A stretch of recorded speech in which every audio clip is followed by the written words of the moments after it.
don't feel like turning points while you're living them. They feel like restlessness, fatigue, a quiet knowing in your body long before your mind catches up. I'm Parul, and I grew up in Delhi surrounded by strong women, the kind who held families, businesses, emotions, and expectations together without ever calling it what it was, a quiet, unshakable power. We didn't use words like reinvention or agency.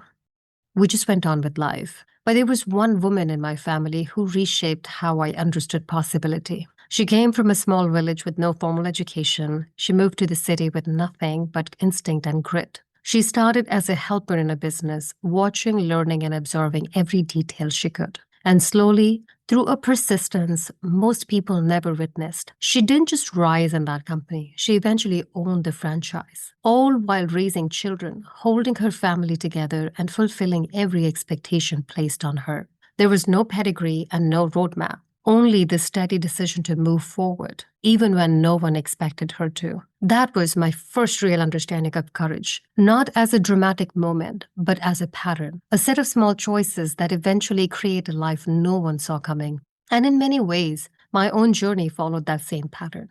From Delhi to Silicon Valley, from engineering to global technology leadership, from building complex systems to understanding the people inside them. Every chapter looked polished from the outside, but each one began with a moment of discomfort, misalignment, or truth I could no longer ignore. I have rebuilt my life more than once, not loudly, not dramatically, just deliberately. Every time it required the same thing, choosing courage before clarity. That's why I created the Courage Curve. In science, there is a concept called the breakthrough curve. It appears in physics, biology, even economics. It describes the moment when a system reorganizes itself, when years of slow, invisible work suddenly leads to acceleration. From the outside, it looks instantaneous. From the inside, it has been building for a long time. Human transformation works the same way. We push, we reflect, we question. We carry responsibilities quietly. We tell ourselves not yet, and then almost without ceremony, something shifts. Our life begins to reconfigure itself. That inflection point, that is the courage curve. The moment a woman stops following the script written for her and starts following herself, not in rebellion, but in truth. This show is for women standing at the edge of that shift or deep in the middle of one.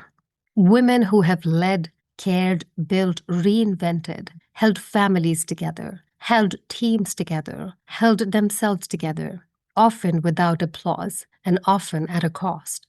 You'll hear from women like Judy Juanita, whose life in activism and art is a lesson in speaking truth without flinching. From Patty Hatter, who led through complexity and found clarity on the other side of change. And from Susan Bernstein, who reminds us that body often knows when we are done long before a resume admits it.